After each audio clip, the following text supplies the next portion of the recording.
You're listening to the Self-Made is a Myth, Make a Difference Together show with your host, Coach Tim Campsall, where we talk with successful business owners to hear the stories of their journeys in building their successful businesses. And more importantly, we recognize the folks who help them excel because we know that achieving business success is not something we can do on our own.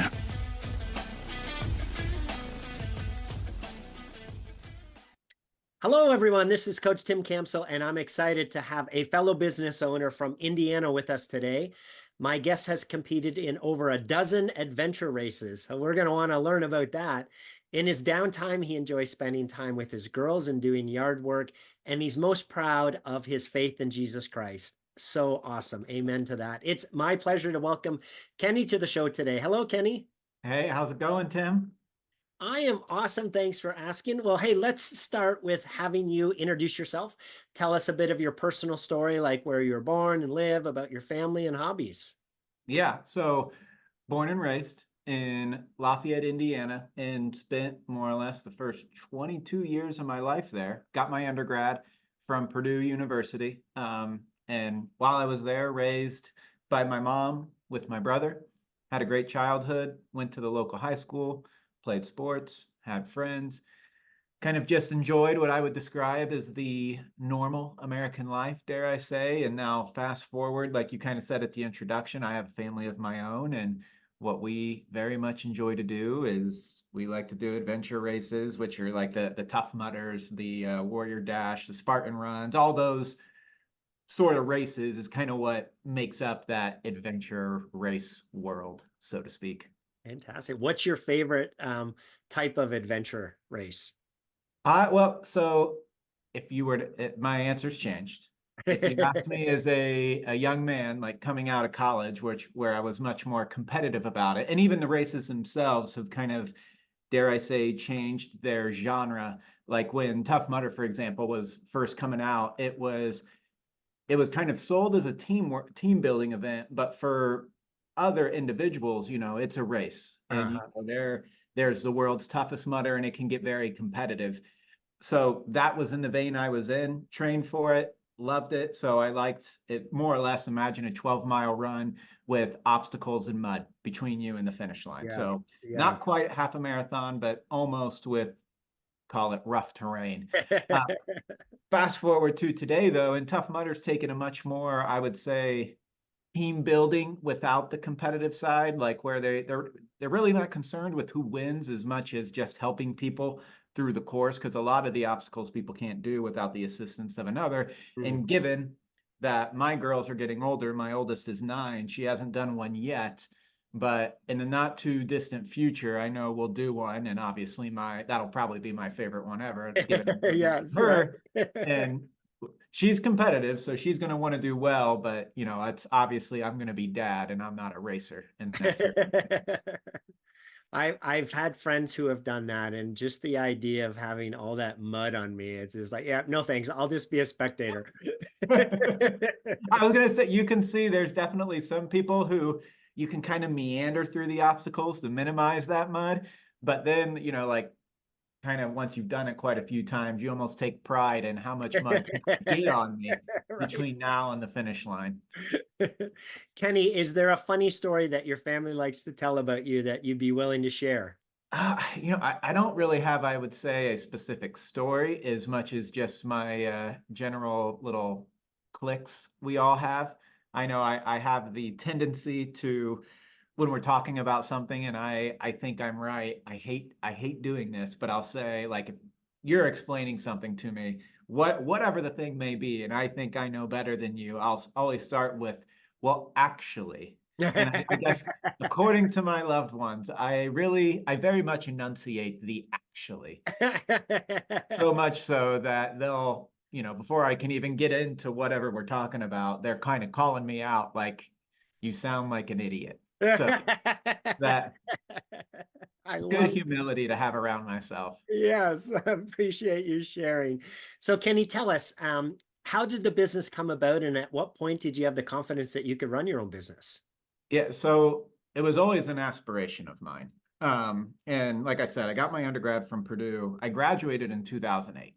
not the ideal time to want to join the investment management universe when, kind of the bloodbath that was taking shape for a lot of people back then. Yeah. And, ironically, the job I had lined up, my offer was actually revoked in April of that year I Oh was no. graduating. So, we're at roughly 30 days before graduation. And I jokingly say I was fired before I was ever hired. But fast forward, the only, call it, investment job I could find was being a broker at Charles Schwab. And now I say that with the utmost respect to Schwab, perfectly fine company to work for. But at the end of the day, a stockbroker at Schwab is somebody working in a call center helping people reset their passwords. And that's just not something I wanted to do. So I inevitably still wanted to get on that investment management track. And so I started studying for my CFA and eventually wound up at Chicago at a firm called Geneva Advisors, where I very much enjoyed my time there and learned a lot from my direct boss at the time, as well as the people around me. And one of the things I took away, just kind of watching, dare I say, the back office of how an investment, because I mean, like the behind the curtain investment stuff, the analytics, I got it, very comfortable with that. But there's more to a business than just the stuff you like to do, so to speak. And I kind of saw the, dare I call it, the underbelly of what it takes. And while it definitely takes extra effort outside of the stuff you want to do, it was stuff I felt was very much in my realm of capabilities of doing, specifically when, and I won't say this for all industries, but my industry, technology is becoming more and more of the norm. And because that's becoming more and more of the norm, a lot of those not fun tasks can be automated and or pushed out to a third party. So I kind of saw, all right, the things I'm deficient in or I don't want to do, or I think there's people better than me at, I can easily find a third party to do it and or software that, check the box and move on. And I can actually focus on what I want. In addition, that kind of laid the groundwork that, all right, I know I can do the, call it, inner workings of running this company. The other thing that pushed me over the edge is, so I was in Chicago. I don't remember if I said that at the onset, in Chicago at Geneva Advisors. And I very much believe in what we were doing. And given I was born and raised in Lafayette, I knew what the bulk of people have at their disposal in central Indiana is not what we were doing. It's the broker model. It's the Ed Jones, it's the Merrill Lynch, and even outside of brokers, it also tends to be financial planners. And I mean, I'm respectful, but I'm going to say this with the utmost respect. At the end of the day, we are not a believer in mutual funds. If you want to own the Vanguard 500 fund, have at it. You don't need to hire me to do that. So doing all our investing in-house, I know would make us stand out, in addition to, like, on the financial planning side, where that tends to 98% of the equation, Tim, is, do you spend less than you make? Like, shocker, right? If you want to pay me a few $1,000s to tell you that, I guess you can. But those two very, dare I say, simplistic practices, I thought were being overlooked for what could be a greater thing in terms of the appreciation of the underlying client's account. And so that's what's been our focus. And I mean, we can talk about our unique value adds, but what we kind of postulate in that area that sets us apart from our competitors, specifically in this geographic region, because I'll be the first to say it. If you live in Chicago or the East Coast or the West Coast, you can find people like me who have a similar philosophy. I'm not going to sit here and say I'm a unicorn, but call it fortunately, unfortunately, for Central Indiana, we are. Yeah, that's awesome.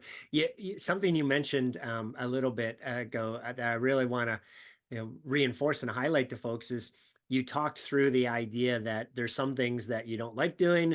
There's some things that maybe you're not the best at, and you've figured out, hey, why don't I hire someone or outsource that so I can focus on the stuff where I'm going to shine and be able to add the most value. So for folks listening, that's key. Right? You do have to think through the stuff that you just shouldn't have on your plate and find the person that you can give it to. So it sounds like that's enabled you to be able to really hone in on where you can add the most value. Is that a fair assumption? Oh, I would say, if you told me what specific kind of task that would be, in my world, compliance. So you got to do it. I'm not, obviously you got to do it. There is no ifs, ands, or buts about it. But given that we're a fiduciary and we have to do what's best for the end client period, that bar is much higher for us. So we got to do it. I know it's super important. It's very boring. It's not fun. And even more so, like the people that are hiring Titan, they're not hiring us for us to do our compliance work. Yeah. So yeah, that compliance task, well, you have to do it. It's a necessity. You don't get to just overlook it. Finding a automated process and or a third party to kind of say automate the things you can, as well as then send you reminders on the things that are, you just got to occasionally do this and it stinks, but you got to do it, is much more efficient than me trying to be my own compliance officer, trying to remember a bunch of stuff that I've never done over my entire career. Yes. And the great thing is, you said it's a horrible, boring task, but there are people that love it. So let's get Fair it enough. done, right? Fair enough. And Fair enough. so Yes. Kenny, tell us more about the company. What's the name? What do you guys do? How do you help people? Yeah, so the name of the firm is Titan Investment Management. We're located in Indianapolis.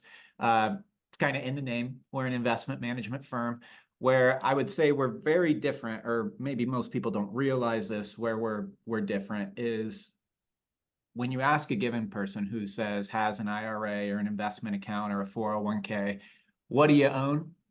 They don't have a clue. And typically when you look at what they own like mutual funds or ETFs. And if you're hiring Titan to go buy you a mutual fund or ETF that you could buy on your own, that bear in mind, you pay a fee for that mutual fund, regardless if you hire Titan or not, and pay Titan, I would look at any client or prospect and say, why are you paying us?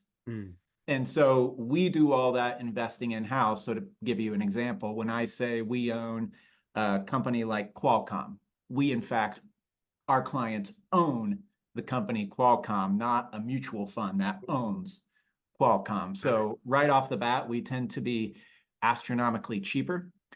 The other thing, and this is a fairly simplistic thing, but it matters to a lot of people, is we own the exact same thing as our clients. So when I say we own Qualcomm, I literally mean it. I don't mean that, oh, Tim, we're going to put you in the growth fund, and Kenny, we're going to put you in the value fund, and this person, we're going to put you in the dividend fund. That doesn't make any sense. You're hiring us for our discretion and our expertise.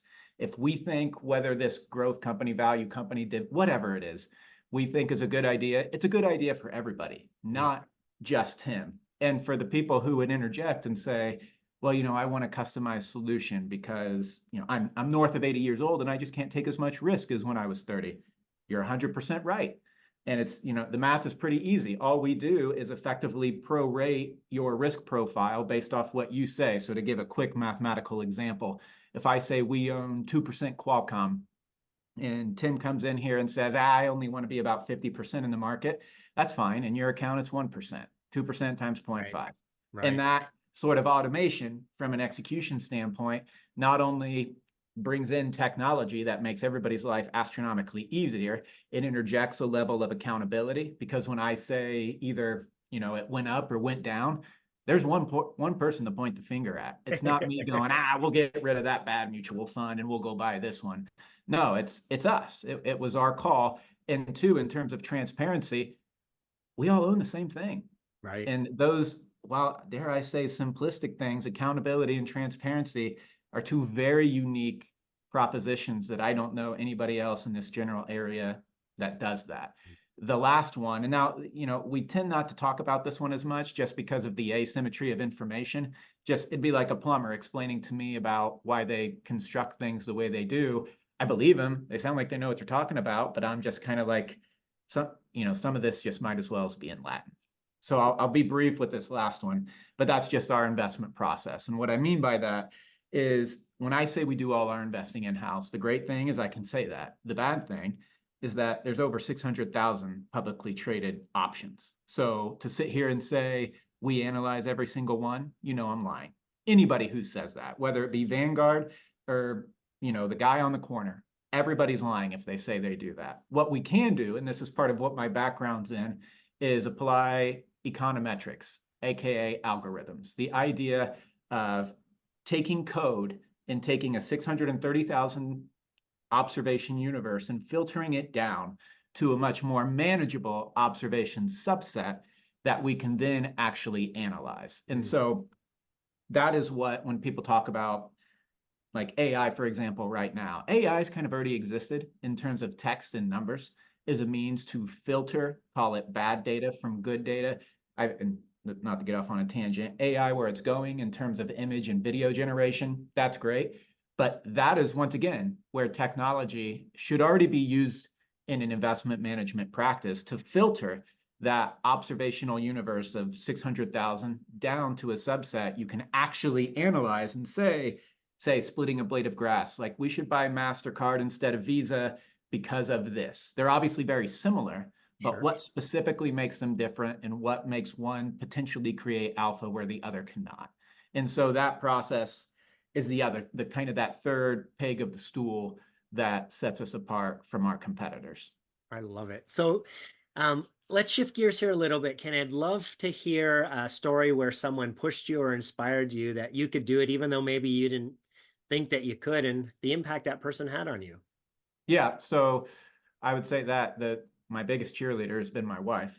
And so when we were in Chicago, like I had a great job. Like I said, I very much enjoyed my boss. I enjoyed the people I worked around. I have nothing but good things to say about Geneva. But as I'm like kind of thinking this out, what does it take to accomplish XYZ? I think I can do this. And then you inevitably kind of start asking those people around you, kind of beginning with that person that's closest to you. In my case, my wife, like I brought up some of my, dare I say, insecurities or uncertainties to it all. And she was very quick to just kind of point out, where have you ever not done what you said you would do in the past? Yeah. And I'm like, well, never. And she's like, and all those times in the past where you've done something, you obviously could have failed, fallen on your face, and not worked out.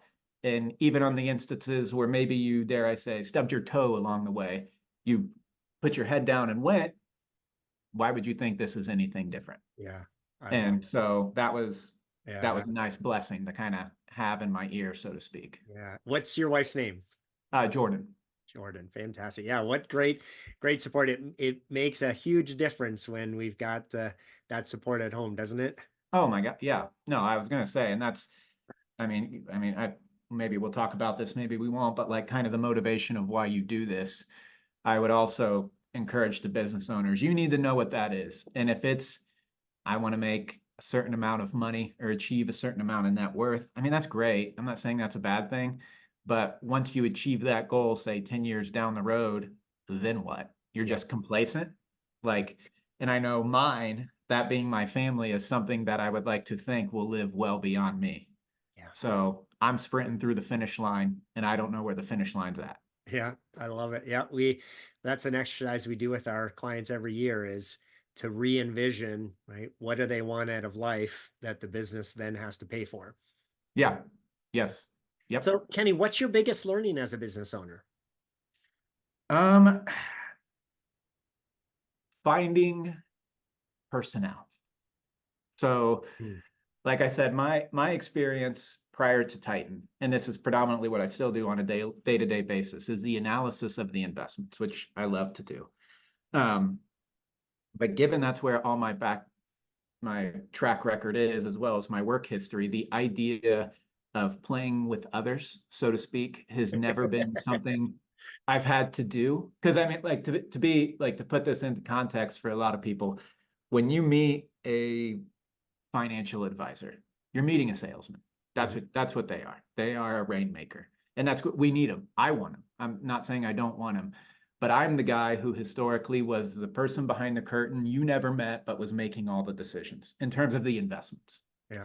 And so now, kind of coming out in front of that curtain, not only learning a new sort of approach in the sense of how to discuss this with people, but more importantly, find people that have that intangible ability to be charismatic, charming, confident, but not arrogant.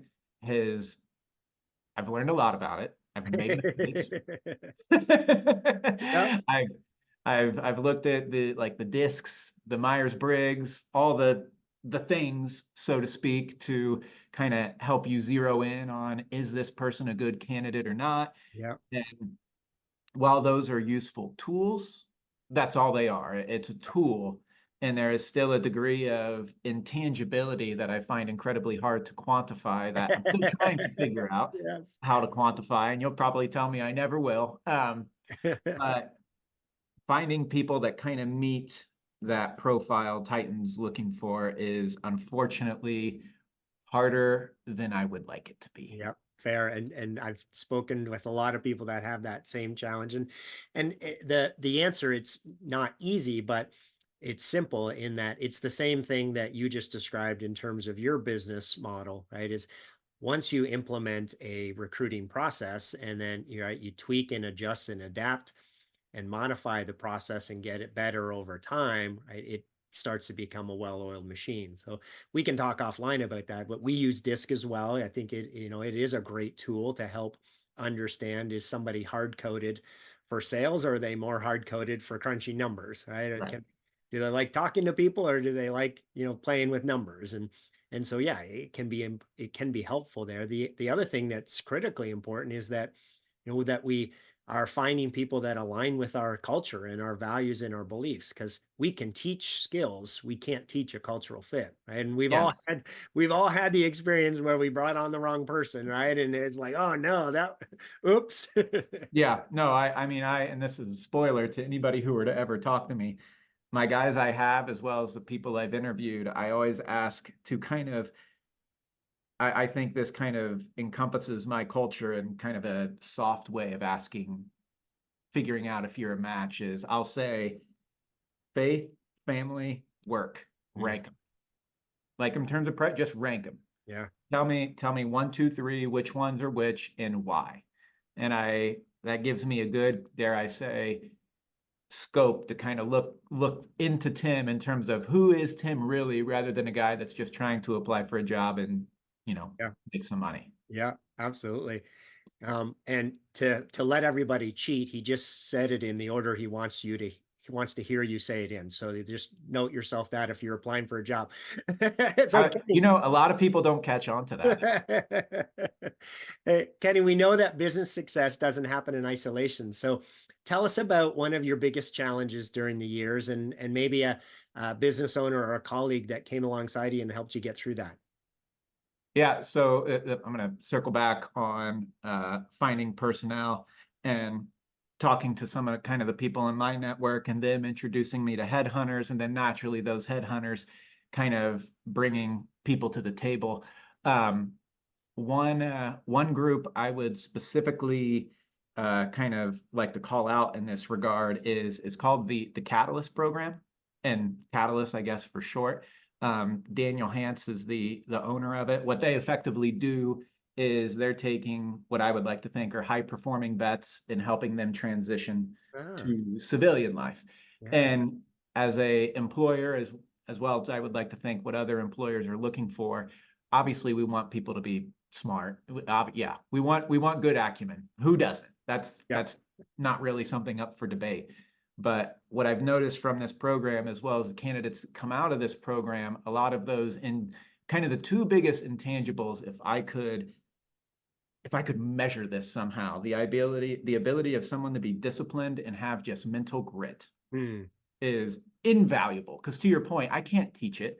There's not a test, there's not a textbook I can give you that'll just voila, all of a sudden you got it because you've read a certain number of pages. But those men and women, because of the stuff they've fortunately and unfortunately have had to do, they have a degree of that discipline and grit that I don't think I don't know if you served, but you or I could not obtain by sitting in an office. Right. Yeah, absolutely. Next question here. I'm going to put you on the spot a little bit. Pick 3 people in your business owner journey that you're most grateful for them being there for your business's growth. Who are those 3 people and how they help you? Yeah. So here you'll get a kind of my answer to the question I said I ask everybody. And I don't know if you call the first one a person, so to speak, but I'll say it anyways. 1 is God. That's number 1. 2 is my wife. 3 is my children. And the reason it is in that order is because at the end of the day, and knock on wood, Lord willing, especially like for, call it persons 2 and 3, they will all extend beyond me. Mm. I want to make sure the people that are around me, as where as I draw my motivation from, are not fixed earthly treasures of which maybe I could achieve tomorrow, maybe not. But if I were to hypothetically achieve them tomorrow, I don't want to have to think about then what. Mm. I want to know that no matter how fast or how far I run, that technically I never really there is no finish line, so to speak. But the people waiting at the finish line for you, you're going to keep running regardless. So that's to me kind of the motivation behind it all. Yeah, I love it. That's awesome. As you think about the next 3 to 5 years, what's the biggest challenge that you see that you're going to face in hitting your goals, and who are the types of people you're going to need to solve that? So once going personnel, finding advisors, and Yeah. and what I mean in that advisor, I'll talk about. So there's two, and the first one is advisor, and the main challenge that I'm going to have is that I want advisors, but given the geographic area we're in, the bulk of the advisors that are in this area kind of come from that brokerage world. Mm. And I don't have a ton of time to unteach them all the bad habits they've acquired over the past decade. So ideally, I'll take, say, a veteran who has their degree, has shown, discipline, but hasn't done it, as well as maybe a younger person who doesn't have a ton of work experience, because at the end of the day, I can always teach the good habits. Yeah. It's really hard to waste time to unteach bad habits and then teach good habits. Sure. So finding those candidates will be a challenge. And I know of the headhunters I've worked in the past, nothing great has really ever, the best stuff that's come across my desk are the people that have either reached out to me directly. I didn't have to reach out to them. Sure. And that goes for both. Like the Catalyst isn't technically a head hunting, it's a transition program. Sure. Yeah. Like they reached out to me. And two, the candidates that I've had success with are the ones that reached directly out to me. It wasn't somebody that had to be prompted by a headhunter to come talk to me. Yeah. So whether that, I don't really know what that future looks like, but if I could have my way, my goal is to hire somebody every 6 months, between every 6 months at that cadence for the next 5 years. Okay. That's my goal. Yeah. The other challenge or thing we're kind of focused on is obviously we have our unique value propositions, but now kind of opening small business owners' eyes to the 401k world.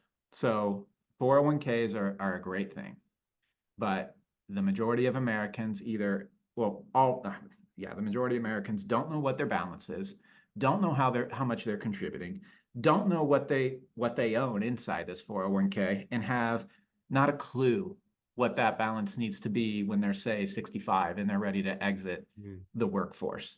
Yet the majority of Americans have a 401k. So that's it's unfortunately an incredibly complacent universe. And the majority of firms who oversee the 401k universe, they make a ton of money. So the idea of interjecting, dare I say, accountability, like, Tim, you need to do this, you need to do that, let us do it for you, because you're already paying us, you might as well let us do our thing. Why would I do that as a business owner when you're going to pay me as much as you otherwise would, and now I just made more work for myself? Right. So given that we're actually a fiduciary, we have to do that. We don't get to just we'll get to it when we get to it. Right. We have to do that. And getting into small businesses and kind of getting them to recognize that, as well as this was a law that was passed at the end of 2022, Secure 2.0. There are a lot more rules now for a 401k in terms of mandatory enrollment, escalation in terms of contributions, all these things. And you as the employer, you're liable for making sure that's all done. And the majority of these small business owners, they're busy running their business. Like you talked about at the onset of this conversation, like some of the challenges of running a business, one of those back office being benefits. They're not, they're busy running maybe like a a general contracting. They don't have time Right. to look at all this stuff, and they outsource it with the idea that, these people they'll tell me when I need to do something. But a lot of these people, especially in my universe, are not fiduciaries. They don't have to tell you squat. And when something inevitably goes wrong, you may fire them because you're upset, but the liability still falls on you. Right. Yeah. And a lot of times these penalties are, for every day you're out of compliance, it's $1,000. And Wow. I would ask any small business employer, when was the last time you reviewed your 401k? Maybe semi-annually. All right, well, 180 grand. That's Right. that's best case scenario under this kind of what if we're talking about. So opening business owners' eyes to 401ks can be a lot more sophisticated, a lot more accountable, and shed them of that liability that almost all of them are currently exposed to, and they just don't know it. Kind of getting them to open their eyes, because it's a fairly new thing. Like I said, it's roughly a year old. So a lot of people are still just kind of, they're running a million miles in terms of growing their business, not on this thing. Right. Yeah, for sure. So those are kind of our two: personnel and business developing that 401k side of things. Awesome. Last question, Kenny. Jim Rohn, an awesome business guru, says we become the average of the 5 people that we spend the most time with. So as you think about that, what advice would you have for business owners who are just assuming that they need to do it on their own and not, not ask for help or not build relationships with others? Surround yourself with people who typically that receive no compensation from you. So that the words that they speak to you are honest. And ideally, if this person also has, dare I say, cares for you, not only is it truth, but it's truth and love. So that is what I think would help separate any business owner, because to sit here and say, I'm going to surround myself with maybe other business owners I do business with, they got a conflict of interest. And I'm not accusing them of being bad guys or gals. It's just all else equal. Sure. They do. And at the end of the day, we're all humans and we respond to incentives, both good and bad. I would much rather have people around me that those incentives have been diluted next to nothing.